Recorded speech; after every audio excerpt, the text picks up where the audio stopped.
En el nombre del Padre, y del Hijo, y del Espíritu Santo. Amén. Ven, Espíritu Creador, nuestras almas visita, y tu gracia infinita infunde el corazón. Tú eres el abogado, don de Dios viva fuente, fuego y amor ardiente y espiritual unción. Fuente de 7 dones, mano de Dios abierta, del Padre rica oferta, hálito inspirador. Infúndenos tu lumbre y con tu viva llama, el corazón inflama, dale fuerza y vigor. Aleja al enemigo, danos paz y victoria, guíanos a la gloria, divino defensor.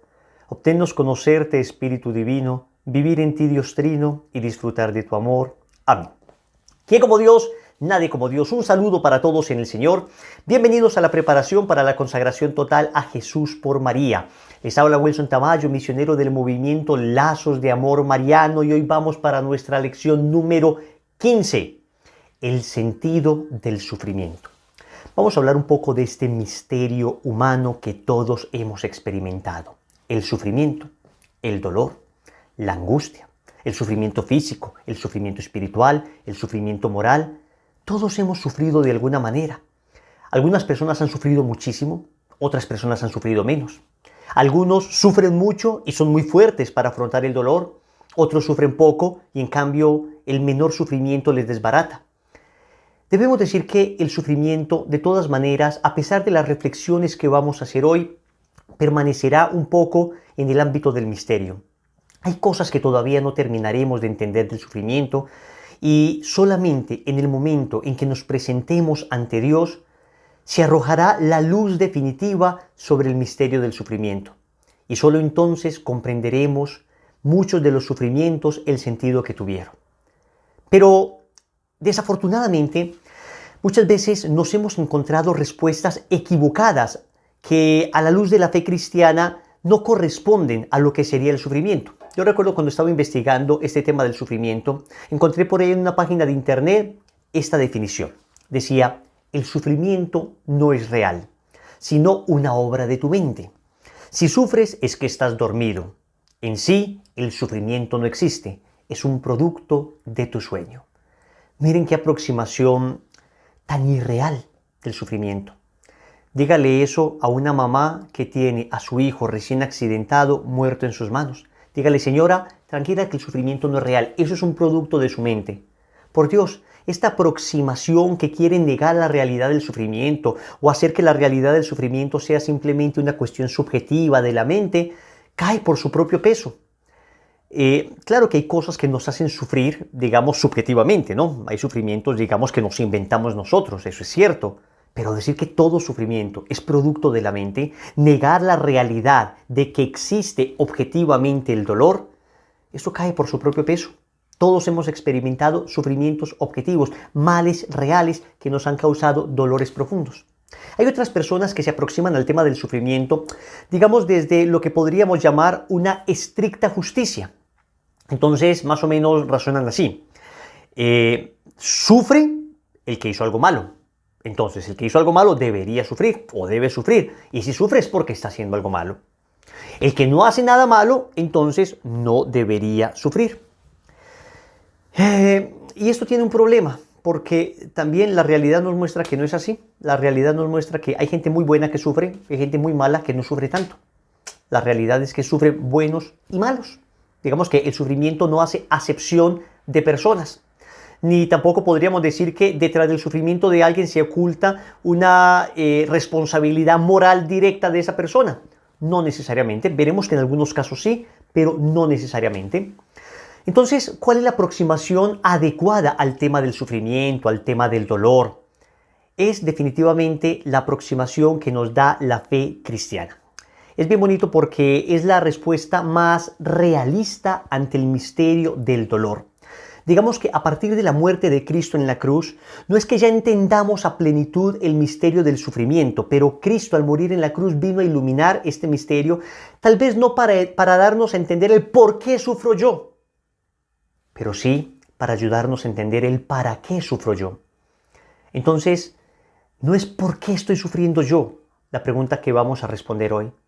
Es ¿para qué estoy sufriendo yo? La pregunta que vamos a tratar de responder hoy. Es decir, un sentido al dolor. El dolor existe y es indiscutible en todas las culturas, en todas las naciones, en todas las lenguas, en todos los pueblos, en todos los tiempos. Pero la diferencia la hace el que tiene un sentido al sufrir del que no lo tiene. He visitado, les he dicho en varias ocasiones, personas que mueren de cáncer, personas agonizantes. ¿Cómo es que un cáncer para una persona se convierte en la bendición que le lleva al cielo, se reconcilia con toda la familia, repara por sus pecados, ahorra mucho purgatorio? Y cómo es que para otra persona, bajo las mismas circunstancias, ese sufrimiento le lleva a desunirse de la familia, le lleva a renegar de Dios, le lleva a perder la poca fe que tenía? ¿Ven? La diferencia está en qué sentido tiene ese sufrimiento. Y Cristo viene a darle un sentido al dolor. Pero empecemos desde la raíz. ¿Por qué existe el sufrimiento? Cuando vemos el libro del Génesis y vemos la creación, vemos que hay una intención divina de que el hombre no sufra. Dios crea al hombre en un bello jardín. Lo crea con unos dones especiales, el don de la inmortalidad, el don de la ciencia infusa. Lo crea con el don de no padecer, la impasibilidad. Lo crea además con una compañera, que es ayuda adecuada. Crea al hombre y a la mujer entonces en un bello jardín y todo estaba destinado a darle felicidad. Tenían una vocación a la felicidad y el sufrimiento no existía. Pero San Pablo en la carta a los Romanos capítulo 6 versículo 23 nos dice: el pecado paga un salario y es la muerte. Entonces, pecan Adán y Eva y llega la muerte. Y con la muerte todos los sufrimientos. Todos los sufrimientos. Digamos que la muerte es el culmen de todos los sufrimientos humanos, ¿no? Pero de ahí se desprenden todos los demás sufrimientos. Y miren, después del pecado original, ¿qué fue lo que pasó? Génesis 3:16 nos dice que Dios le dijo a la mujer: parirás a tus hijos con dolor. Significa que antes no se paría a los hijos con dolor. Entró el dolor físico entonces. Le dice Dios al hombre, Génesis 3:17, que la tierra ahora, en vez de producir frutos, producirá espinos y abrojos. Significa que ahora no solo dolor físico, sino que viene la fatiga a nuestra realidad, que tampoco existía antes del pecado original. Se introduce la envidia fratricida entre hermanos. Aparece entonces en Génesis capítulo 4, versículos del 1 al 16, aparece dos hermanos, Caín matando a Abel. Es que esto tampoco aparecía. Entonces aparece el odio entre las personas, aparece el sufrimiento ya no físico, ya no la fatiga, sino el sufrimiento que le podemos generar a otras personas, incluso matándoles. Por el tema del egoísmo, entonces se confunden las lenguas y ya tenemos una dificultad para comunicarnos y esto genera dolor. Eso aparece en el libro de Génesis también, capítulo 11, versículos del 1 al 9, el famoso pasaje de la Torre de Babel. Entonces miren que el sufrimiento es producto del pecado original en primer lugar. ¿Como una venganza de Dios? No, de ninguna manera. No es que Dios dijo: me desobedecieron, entonces van a sufrir. No, de ninguna manera. Es simplemente la consecuencia lógica de alejarse del único que es motivo de felicidad para nosotros. Recuerden lo que le pasó al hijo pródigo, Evangelio de Lucas, capítulo 15, versículos del 11 al 32. Recuerden que el hijo pródigo fue a sufrir, pero porque el papá lo mandó a sufrir. Fue el papá el que le quitó la herencia después de que ya la tenía. Fue el papá el que lo puso a comer comida de cerdos. No. Es el pecado el que lo puso en esa circunstancia. Entonces, el sufrimiento es consecuencia lógica del pecado original en todo el mundo. Es como si dijéramos: hombre, una persona se muere de frío por culpa de una hoguera que no le quiere calentar. No, la hoguera está ahí. Si yo decido alejarme de la hoguera, si yo decido alejarme del fuego, entonces moriré de frío. Pero no es porque la hoguera no me quiera calentar, sino porque yo deliberadamente me he querido alejar de esa hoguera. Entonces el sufrimiento humano no es producto de que Dios quiso que el hombre sufriera, sino de que como el hombre se alejó del amor, de la felicidad, de Dios mismo, entonces producto de esto va a sufrir. Porque cuentan una historia muy conmovedora de un peluquero, una persona que motila, ¿no? Motila es una expresión extraña para algunas personas en otros países, es simplemente cortar el cabello. Aquí en Colombia le decimos motilar. Entonces estaba una vez un hombre cortándole el cabello a otra persona y la persona empezó a decir, digamos, el peluquero comenzó a decir: yo creo que Dios no existe. Entonces el hombre que se estaba motilando le dijo: ¿por qué? Porque si Dios existiera, ¿por qué tanto robo? ¿Por qué tanta muerte? ¿Por qué tanto sufrimiento? ¿Por qué tanta gente pobre? ¿Por qué tantos niños huérfanos? ¿Por qué tanta guerra? En fin. Entonces el hombre que se estaba motilando, el hombre que se estaba cortando el cabello, le dice: vea usted, le dice el peluquero: pues yo tampoco creo que los peluqueros existan. Y el peluquero le dice, ¿pero cómo así? Sí, claro que existimos. ¿No te das cuenta que yo te estoy cortando el cabello en este momento? ¿Por qué dices eso? Entonces el hombre que estaba recibiendo el servicio le dice, porque si existen las personas que cortan el cabello, ¿por qué tantas personas con cabello largo afuera? ¿Por qué tantas personas con las greñas sueltas? ¿Por qué tantas personas con los cabellos sucios? ¿Por qué tantas personas con las barbas hechas un desastre? Y entonces el peluquero dijo, un momentico, no, que a ver, sí existimos los peluqueros, lo que pasa es que esas personas que están allá no se han acercado, si se acercaran, yo inmediatamente les cortaría el cabello y hasta gratis lo haría. Y le dice el hombre entonces que se estaba mutilando, que se estaba cortando el cabello, le dice, exactamente lo mismo pasa con Dios, Dios sí existe. Y la gente que sufre muchas veces sufre precisamente porque se ha alejado de Dios, pero cuando se acercan a Dios, Dios les consuela, les abraza, les cura y les limpia. Pero Dios sí existe. ¿Quién como Dios? Nadie como Dios. Dice el Catecismo de la Iglesia Católica en el numeral 403. Siguiendo a San Pablo, la Iglesia ha enseñado siempre que la inmensa miseria que oprime a los hombres y su inclinación al mal y a la muerte no son comprensibles sin su conexión con el pecado de Adán y con el hecho de que nos ha transmitido un pecado con que todos nacemos afectados y que es muerte del alma. Entonces, digámoslo de entrada, si Adán y Eva no hubieran pecado, no tendríamos este tipo de sufrimientos que hoy vivimos en el mundo. Pero bueno, decimos, ¿y si ya Cristo nos redimió? ¿Cómo es esto? Entonces, ¿no se supone que Cristo vino a morir en la cruz y muriendo en la cruz todo se sanó? A ver, quiero que me entiendan lo siguiente. La muerte de Cristo en la cruz efectivamente nos redimió. Y sin embargo, el Señor, al redimirnos y al comunicarnos su gracia, no nos ha quitado todas las consecuencias del pecado de nuestros primeros padres. Miren lo que dice el Catecismo tan sabiamente en el numeral 405. El bautismo, dando la vida de la gracia de Cristo, borra el pecado original y devuelve el hombre a Dios. O sea, lo primero que hizo el pecado original fue alejarnos de Dios. La consecuencia de alejarnos de Dios fue toda la miseria que estamos viviendo. ¿Qué es lo primero que hace la redención de Cristo? Acercarnos a Dios. Bueno, ya nos acercó a Dios, entonces ¿por qué seguimos sufriendo las consecuencias? Esas consecuencias van a acabar definitivamente, pero estamos en camino. La redención de Cristo está plenamente dada. Sin embargo, los frutos de la redención se van aplicando progresivamente en el transcurso de la historia. Miren lo que dice el Catecismo, pero las consecuencias del pecado para la naturaleza debilitada e inclinada al mal persisten en el hombre y lo llaman al combate espiritual. Es decir, Dios, que nos redime, ha dejado que algunas consecuencias del pecado original persistan en nosotros para combatir. Y de esa manera nosotros en el combate que estamos librando mostramos nuestra fidelidad y mostramos nuestro amor a Dios. Esto es importante saberlo porque entonces uno diría, bueno, si no hay pecado original ya en nosotros, ¿por qué hay consecuencias del pecado? Pues Dios nos llama al combate. Pero es que además, no solamente por el pecado original estamos sufriendo, sino por los pecados actuales, es decir, los pecados que tú y yo cometemos. Los pecados actuales generan cualquier cantidad enorme de sufrimiento. Yo creo que la inmensa mayoría de dolores que padecemos nosotros son producto del pecado.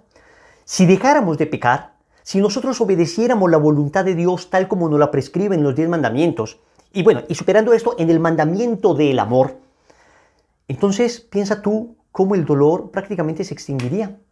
No hubiera infidelidades que quisieran sufrir a los cónyuges, no hubiera familias rotas, no hubieran hijos huérfanos, no hubiera aborto, no hubiese asesinato, no hubiese violaciones, no hubiese mentira, no hubiese estafas, no hubiese iras, no hubiera rabias, no hubiera peleas. En fin, es que cuánto dolor nos evitaríamos. ¿Cuántas enfermedades físicas producto de nuestro pecado se acabarían? El solo hecho de dejar de pecar haría que la inmensa mayoría de dolores se extinguieran. Permanecerían algunas catástrofes naturales, digamos, la muerte por algún terremoto, por algún accidente, que es lo que llamaríamos el mal físico permanecería, ¿no? Pero el mal moral se acabaría. Y yo estoy seguro que la inmensa mayoría de males, de dolores, de sufrimientos que tenemos nosotros son producto del mal moral, es decir, del pecado. Usted me dice, Wilson, entonces, ¿por qué Dios simplemente no evita que suframos? Evita, por ejemplo, que un asesino mate a otra persona. ¿Dios podría hacerlo? Claro que Dios podría hacerlo. Sin embargo, Él nos dio libertad. Así de sencillo. Miren lo que dice el Catecismo de la Iglesia Católica respecto al misterio de la libertad del hombre, porque es importante entender que Dios nos hizo libres. Catecismo numeral 311. Dios permite el mal respetando la libertad de su criatura. Respetando la libertad de su criatura. Esto es tremendamente importante porque, queridos hermanos, si Dios tuviera que evitar que el asesino disparara, también tendría que evitar que el mentiroso hablara. Y también tuviera que evitar que el fornicario fuera a fornicar y que el adúltero fuera a adulterar. A ver, supongamos que Dios inmediatamente detuviera, paralizara a la persona que va a cometer un asesinato. Bueno, pero ¿por qué el pecado del asesinato Dios lo tiene que evitar y después otros pecados que a mí no me parecen tan graves no? ¿Por qué entonces no detiene al que va a engañar a su esposa también, que se va a ir con otra mujer? ¿Por qué no lo detiene en ese momento y lo paraliza también? ¿Y por qué no detiene la boca del que va a decir una mentira en ese momento? ¿Ven? Quisiéramos que Dios detuviera algunos pecados que me parecen graves a mí o que me afectan a mí, pero los que yo voy a cometer, que eso sí no los toque. Entonces yo quiero que Dios limite la libertad de los otros y no limite la mía. Dios no va a limitar la libertad de nadie. Dios nos hizo libres y por eso podemos ejecutar el mal desafortunadamente. Podemos irnos contra esa libertad y volvernos esclavos del vicio, del pecado y podemos generar daño a otras personas. Pero Dios nos dijo, por este camino serán felices, por este camino no sufrirán. Y sin embargo, escogemos el camino del dolor y luego decimos, Dios, ¿por qué a mí? Pues porque te alejaste de mí, hijo, porque no hiciste lo que yo te dije. Es como que el niño al que el papá le ha dicho muchas veces, hijo, cuidado, no camines por ahí, te vas a resbalar, vas a caer, mira, el piso está mojado, el piso está húmedo, mira, el piso tiene jabón, no lo hagas. Se cae el niño y después le dice, papá, ¿por qué? ¿Por qué me haces caer?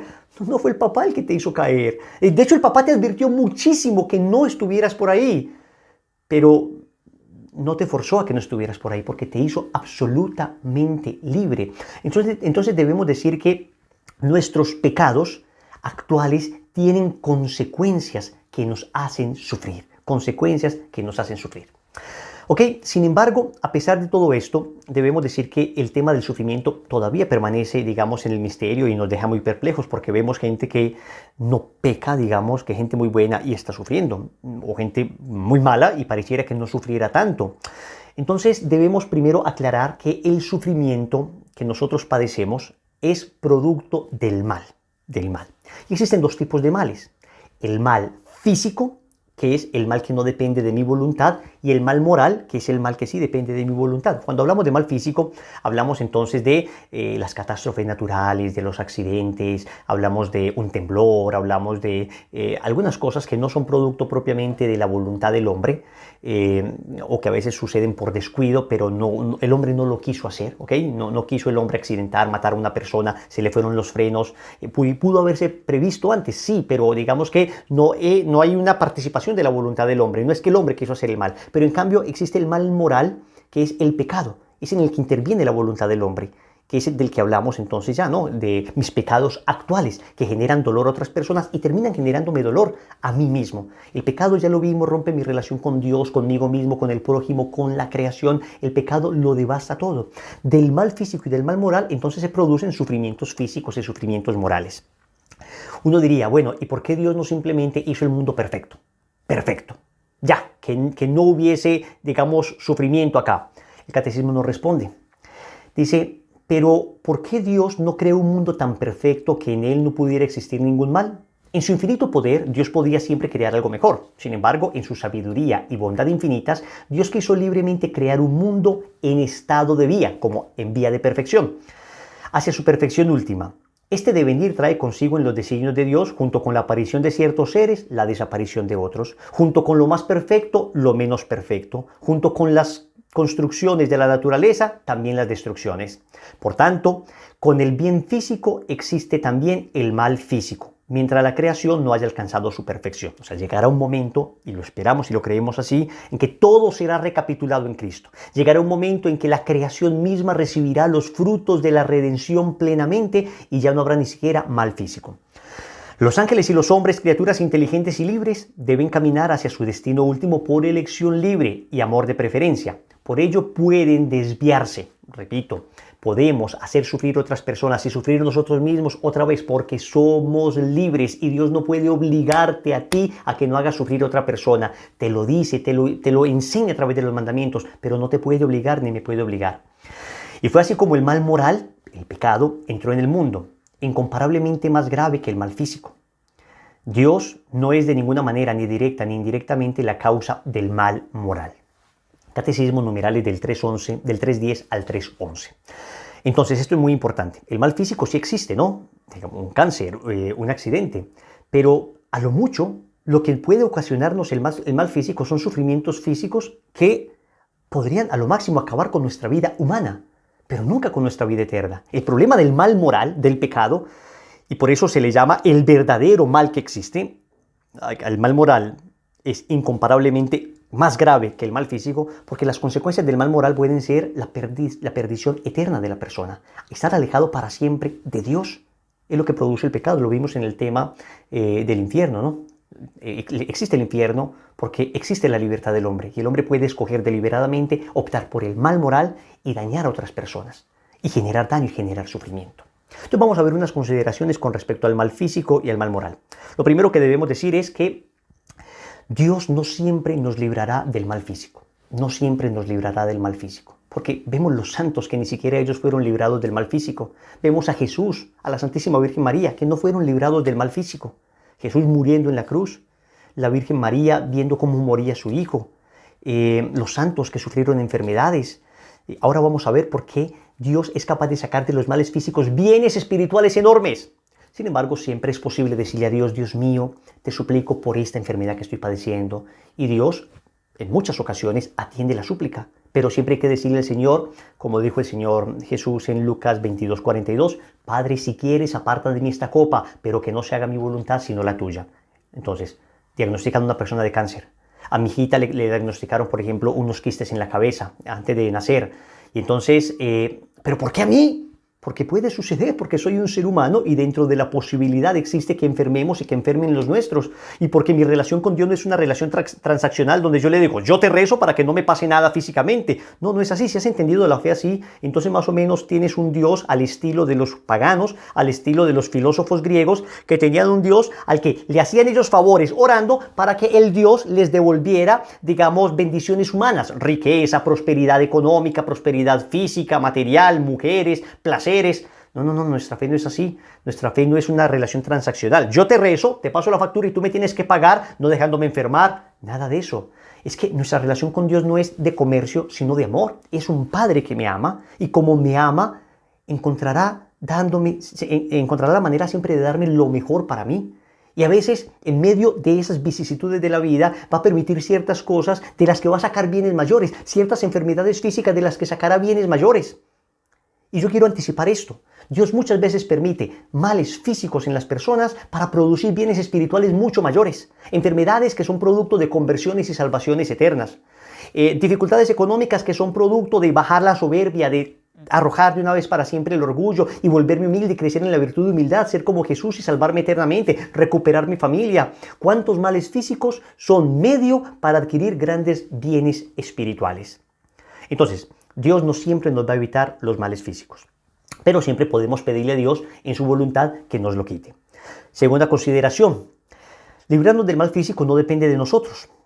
Podemos vivir santamente y sin embargo tener males físicos. Hace parte del vivir, hace parte del hecho de estar vivo, el hecho de la posibilidad de sufrir. Tercera consideración, Dios siempre nos dará fuerza para resistir el pecado que es el mal moral. Eso sí. Yo no puedo decir, es que pequé porque fui débil. Recuerden lo que dice 1 Corintios 10:13. No habéis sufrido tentación superior a la medida humana. Y fiel es Dios, que no permitirá que seáis probados por encima de vuestras fuerzas. Antes bien, con la prueba os proporcionará el medio de poderla resistir con éxito. Esto significa que el mal físico no lo podemos evitar, pero el mal moral sí, que es el más grave de todos. Podemos y tenemos la fuerza para evitarlo. Y última consideración respecto al mal físico y al mal moral, librarnos del mal moral depende de nosotros. Es una lucha que determinará nuestra vida eterna. Entonces, a ver, ¿por qué estamos hablando del mal físico y el mal moral? Porque se producen males físicos, males morales, sufrimientos físicos, sufrimientos morales, sufrimientos espirituales. Entonces podemos decir de entrada que en medio del misterio del mal, Dios va a sacar bienes mayores. Dios saca de los males bienes mayores. Y miren lo que dice el Catecismo de la Iglesia Católica en el numeral 3.11. Porque Dios Todopoderoso, por ser soberanamente bueno, no permitiría jamás que en sus obras existiera algún mal, si Él no fuera suficientemente poderoso y bueno para hacer surgir un bien del mismo mal. Miren esto. Si Dios no sacara un bien mayor del mismo mal, no permitiría el mal. Pero Romanos 8:28, y apréndete esta cita bíblica que te va a ayudar en todas las dificultades de tu vida. Apréndetela. Romanos 8:28. Muy fácil. Romanos 8:28. En todas las cosas interviene Dios para el bien de los que le aman. En todas las cosas interviene Dios para el bien de los que le aman. Entonces Dios es capaz de sacar de un mal un bien mayor. Atento, no significa que el mal se convierta en una cosa buena. A ver, un cáncer es malo objetivamente, es una enfermedad objetivamente. Y sin embargo, de esa enfermedad Dios es capaz de sacar algo maravilloso. El cáncer propiamente no es una bendición. La bendición es lo que Dios es capaz de sacar a partir del cáncer. Que la muerte de Jesús en la cruz haya significado para nosotros la redención, no significa de ninguna manera que para nosotros la muerte de Jesús en la cruz haya sido una cosa maravillosa. De ninguna manera. La muerte de Jesús en la cruz fue una atrocidad. Fue lo peor que como hombres pudimos haber hecho. Y sin embargo, Dios sacó de allí la más grande bendición.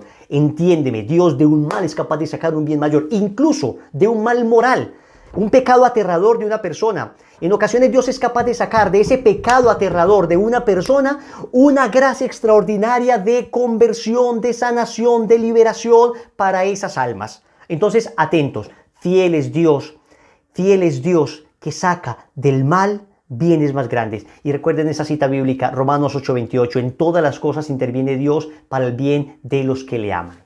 ¿Ok? Entonces, acá vamos a entrar ya a el sentido salvífico del dolor. Salvifici Doloris es precisamente un documento de San Juan Pablo II que habla de eso, del sentido salvífico del dolor, y creo que es muy importante que el que quiera profundizar en esto lo lea. Vamos a dejarlo en la descripción como un link para que lo puedan leer. Es un poquito filosófico, pero está muy bien, digamos, para entender el tema del sufrimiento. Entonces debemos decir lo siguiente: a partir de la muerte de Jesús en la cruz, ya el dolor, la manera de ver el sufrimiento cambia de manera radical. A partir de la muerte de Cristo, nosotros podemos darle un sentido a ese dolor. La muerte de Jesús no es una respuesta al por qué sufro yo, sino al para qué. Es decir, ya el sufrimiento tiene un sentido. Y miren lo que dice el Catecismo: la muerte de Jesús en la cruz nos muestra el amor inefable de Dios y la finalidad redentora del dolor. A partir de que Cristo muere en la cruz, nuestro dolor puede redimir. Ahora, nuestro dolor no es un dolor inútil, sino que puede redimirnos. Nos unimos a Cristo crucificado, nos unimos a los méritos de Cristo. Y en medio de mi dolor le digo al Señor: me uno a tu pasión, porque por mí mismo ese dolor no puede nada. Pero uniéndose a Cristo, ese dolor lo puede todo, puede redimirme, puede salvar a mi familia.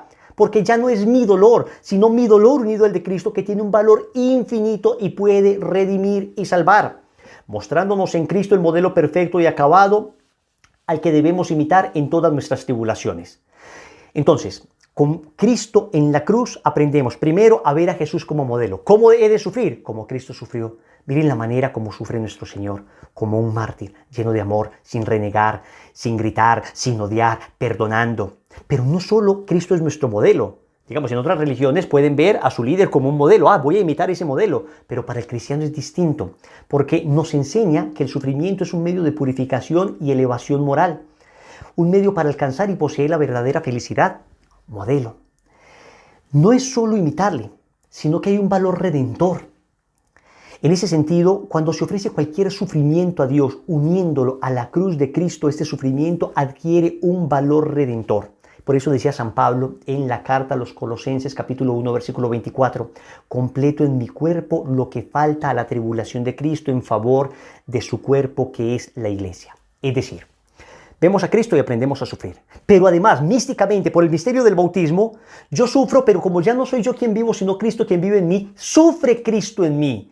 Y entonces cuando sufre Cristo en mí, valor redentor en ese sufrimiento. Y entonces me ayuda a una cantidad de cosas, a reparar, a salvar a mi familia, a crecer en virtud, una cantidad de bienes que se producen ahí. Cuando hay un enfermo en la cama, entonces no vemos simplemente un enfermo, vemos a un Cristo sufriente, porque une ese dolor a Cristo. Pero es importante unir el dolor a Cristo. Eso no es automático. Cuando estás sufriendo, cuando estás padeciendo algo, debes estar en gracia de Dios. unes ese dolor a Cristo y escúchame, eso es oración de la más alta y elevada que existe. Es oración de la más perfecta y bella que puede existir. Es el sufrimiento ofrecido, es una plegaria que se eleva a Dios, es una ofrenda que se eleva a Dios en ese momento y Dios la recibe como si fuera el sufrimiento de su propio Hijo. ¿Quién como Dios? Nadie como Dios. Miren qué cosa tan importante hemos aprendido. Ya para ir concluyendo, para que hagamos una oración bien linda, vamos a hablar rápidamente de algunos bienes que pueden salir del sufrimiento. Dios permite unos males para sacar bienes mayores. ¿Cuáles son esos bienes mayores? Vamos a listarlos rápidamente. Primero, nos ayuda a reparar. Ya vimos, unidos a Cristo podemos reparar incluso por nuestros pecados y nos ahorramos purgatorio. Segundo, nos ayuda a acercarnos a Dios. ¿Cuántas personas, si no fuera por un dolor, no se convertirían y no se acercarían a Dios? ¿Cuántas personas es gracias a un sufrimiento que encuentran la bendición de la salvación? Tercero, nos desprende de las cosas de la tierra. Tan apegados que somos a las cosas, tan materialistas que somos, llega un dolor a recordarnos que nuestra patria es eterna, que nuestro destino es el cielo. Cuarto, nos enseña la humildad.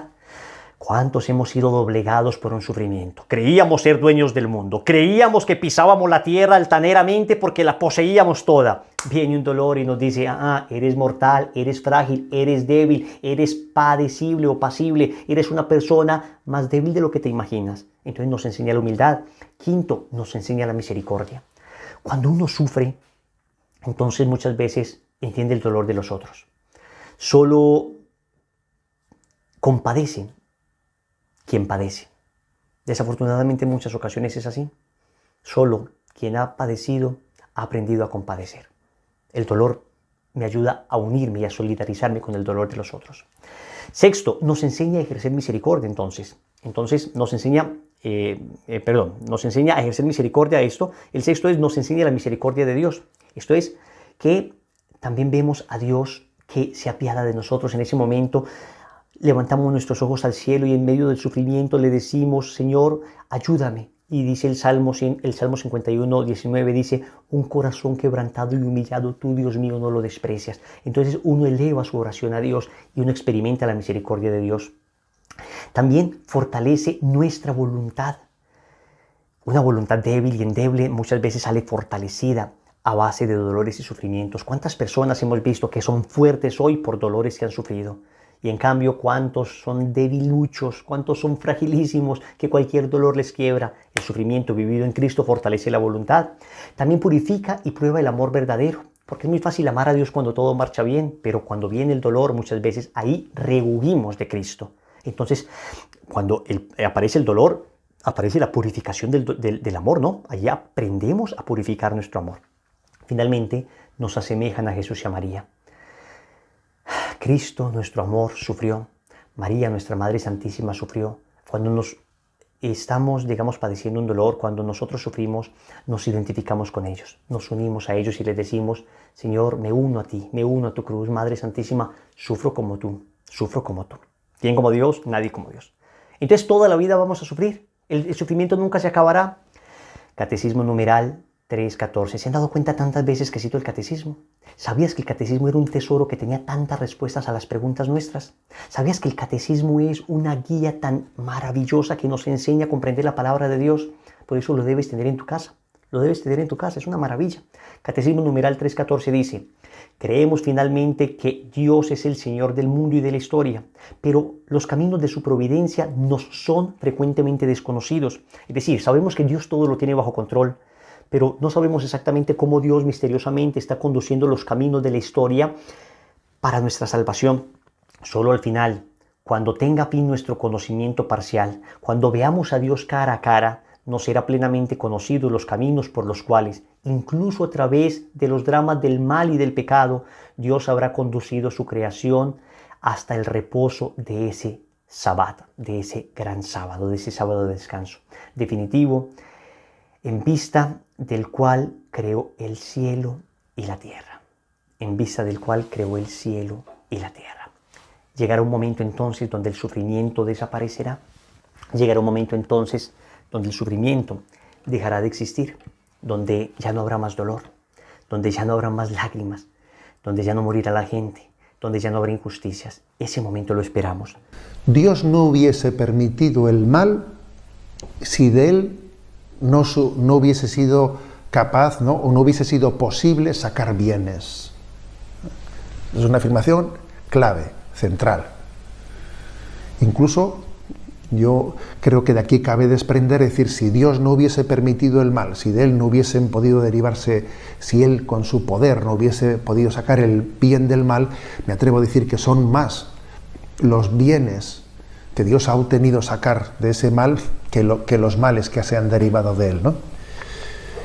Porque Dios es todopoderoso, infinitamente bondadoso, y su poder lo manifestó, sí, en la creación del mundo. Crear el mundo de la nada, crear a partir de la nada, solamente lo puede hacer Dios, supone una infinita omnipotencia, pero todavía es mayor la omnipotencia que se requiere para sacar bien del mal que para crear el mundo de la nada. Por eso esa obra de la redención, en la que Dios saca bienes de los males, es el momento culminante de la revelación de Dios infinitamente poderoso e infinitamente misericordioso. Hay un texto conmovedor, ¿no?, para entender esto de cómo Dios saca bienes de los males. Hay muchos textos en la Sagrada Escritura, pero el Catecismo de la Iglesia Católica, no aquí en el compendio, que siempre resume las cosas, pero el Catecismo, el Catecismo Mayor, en el punto 312, refiere el texto del Génesis de ese episodio de José vendido por sus hermanos como esclavo. Y después de que José había sido vendido, ¿no?, por sus hermanos como esclavo, y que había sido llevado a Egipto, y en Egipto pues resulta que por esa providencia de Dios pasó a ser ministro, y entonces cuando sus hermanos, allí hubo una gran hambruna y tuvieron que bajar a Egipto, resulta que fue el hermano que ellos habían vendido como esclavo el que ahora era ministro y les salvó de perecer, ¿no? ¡Qué providencia!, ¿no? Bueno, pues fijaros qué lectura hace la Sagrada Escritura de este episodio. Está en el capítulo 45 del Génesis, ¿no? Le dice José, el que había sido vendido por sus hermanos y que ahora era ministro en Egipto, les dice a sus hermanos: no fuisteis vosotros los que me enviasteis acá, sino Dios. Aunque vosotros pensasteis hacerme daño, Dios lo pensó para bien, para hacer sobrevivir un pueblo numeroso. Hicisteis un mal, vendiéndome a mí por envidia, a unos como esclavo, ¿no? Y ahora resulta que de aquel mal se deriva que este hermano vuestro, Dios ha querido que sea vuestro Salvador. Dios ha sido el que lo ha hecho. En el fondo es un género literario, obviamente, ¿no?, el que se enfatiza, se atribuye directamente a Dios las acciones, sin mencionar las causas segundas, porque obviamente existen las causas segundas. El que le ha vendido a él como esclavo han sido sus hermanos, por envidia. Pero en la lectura que hace José se olvida de las causas segundas. Fue Dios el que hizo el que lo permitió, fue Dios. ¿Por qué? Porque está subrayando que hay una primacía y un señorío absoluto de Dios sobre la historia. Por encima de los males y de los pecados, Dios sobrevuela con un designio de salvación que nosotros ahora no entendemos, y todo Dios lo reconduce, todo lo vuelve, ¿no?, a reformular para que resulte para bien para el hombre. Hay algunos textos de la historia de la espiritualidad que son muy, muy, muy elocuentes, ¿no? Uno de ellos, por ejemplo, el de Santa Catalina de Siena, también referido por el Catecismo Mayor, ¿no?, en el punto 313, dice: Santa Catalina de Siena dice a los que se escandalizan y se rebelan por lo que sucede: todo procede del amor, todo está ordenado a la salvación del hombre, Dios no hace nada que no sea para este fin. Acordaros del texto de San Pablo, ¿no? Todo resulta para bien en aquellos que aman y confían en Dios. La última palabra la tiene Dios. Dios reconduce. A mí me gusta utilizar una imagen que digamos, bueno, pues hoy en día, en este mundo de las nuevas tecnologías que tenemos, todos sabemos lo que es un GPS, ¿no? Y que cuando caminamos por las ciudades y en ellas nos perdemos, y no, porque no hemos seguido las directrices correctamente del GPS y entonces nos hemos salido fuera, el GPS dice recalculando y nos vuelve a introducir en el... Y si volvemos a perdernos y salimos de la ruta adecuada, de repente sale una vocecita que dice recalculando. Y ese recalculando puede ser una metáfora, puede ser una imagen que nos ayude a entender cómo, en el fondo, a Dios no se le escapa el hilo de la historia, es capaz de reconducirlo y de reconducir al bien los males del hombre. Otro texto de Santo Tomás Moro, pronunciado muy poco antes de su martirio, en una carta que le escribe a su hija, ¿no? Él va a ser decapitado, ¿Y qué dice un hombre que va a ser decapitado, ¿no? Por haber sido fiel a su conciencia, a su hija en los días anteriores del martirio? Le dice: nada puede pasarme que Dios no quiera, y todo lo que Él quiere, por muy malo que nos parezca, es en realidad lo mejor. ¡Qué acto de confianza! Y claro, ¿cuántos bienes se han derivado del martirio de Santo Tomás Moro? ¿Cuántas personas en Inglaterra, ¿no? Pues han vuelto al seno de la Iglesia Católica viendo a ese hombre justo, a ese hombre de bien. Y por si fuese poco, además de ese texto de Santa Catalina de Siena o ese texto de Santo Tomás Moro, ¿no? Pues se nos ofrece un último testimonio, el de Juliana de Norwich, que es una mística del siglo XIII. Y Juliana de Norwich dice: yo comprendí, pues, por la gracia de Dios, que era preciso mantenerme firmemente en la fe y creer con no menos firmeza que todas las cosas serán para bien. A ver, haz tú este acto de confianza. Todo será para bien. Por lo tanto, hacemos nuestra afirmación. ¿Por qué Dios permite el mal? Porque Dios permitió la cruz de Jesucristo, que ha sido el mayor de los males que ha existido en todo el tiempo. Porque de esa cruz de Cristo vino la salvación del mundo. Tu salvación, mi salvación, nuestra salvación. Y desde ya estamos tratando nosotros de anticipar el momento de la venida del reino. Le decimos al Señor: venga tu reino. Venga tu reino. Eso es lo que le pedimos. Venga tu reino significa venga ese momento donde ya el sufrimiento se acabará definitivamente. Te invito para que cierres tus ojos, porque hoy es Jesús el que te va a hablar. En medio de tu dolor, en medio de tu sufrimiento y en medio de tu soledad, tal vez has sufrido mucho y dices: Dios mío, ¿por qué? ¿Por qué? ¿Por qué a mí?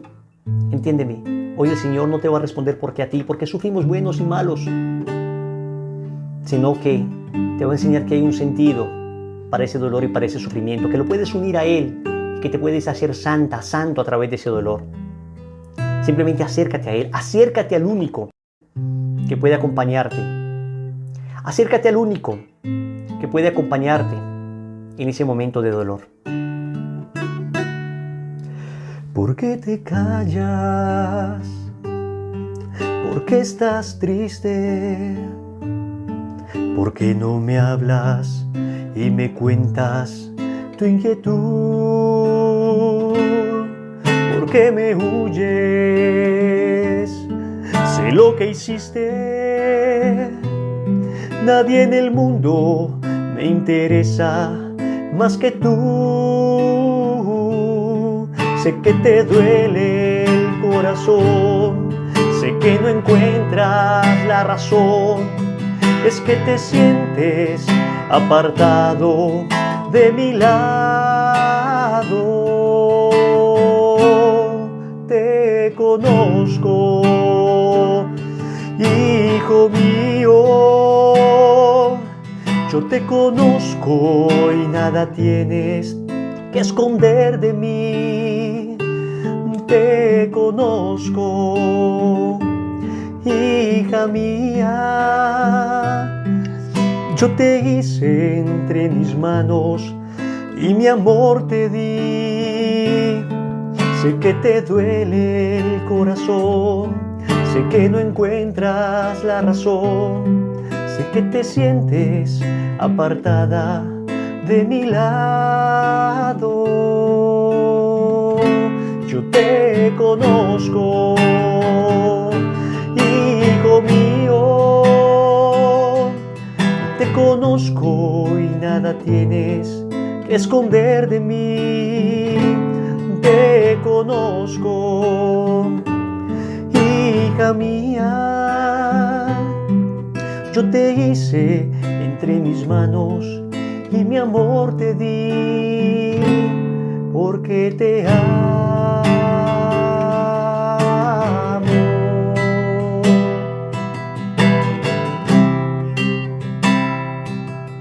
Él te conoce y te acompaña en el dolor. Me acompaña en el dolor. Yo también he tenido experiencias dolorosas, experiencias difíciles. Sé lo que es perder seres amados. Perdimos una bebita con mucho anhelo que teníamos mi esposa y yo de tener nuestra segunda bebé, y la perdimos. Y fue un momento muy doloroso. Y sin embargo recuerdo que mi hijo Pablo ya había nacido. A la que perdimos fue la segunda bebé que venía antes de Mariana. Mi hijo Pablo no ha sido particularmente amoroso. Él ha sido muy alegre siempre, pero no ha sido pues muy meloso.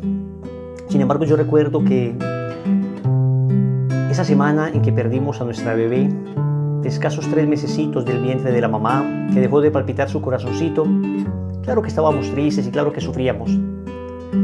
Pero yo recuerdo que esa semana, estando en medio de oración en la sala de la casa, mi hijo Pablo, de un añito larguito, se nos acercó, miró a mi esposa, con sus manitas gorditas, le tomó su rostro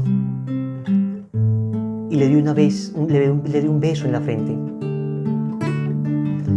Y después me tomó a mí Pablo también, igual, y me dio otro beso. Y a los dos nos abrazó. No pudimos dejar de llorar en ese momento. No entendíamos por qué Pablo hacía eso. Era una caricia de Dios en el momento del dolor.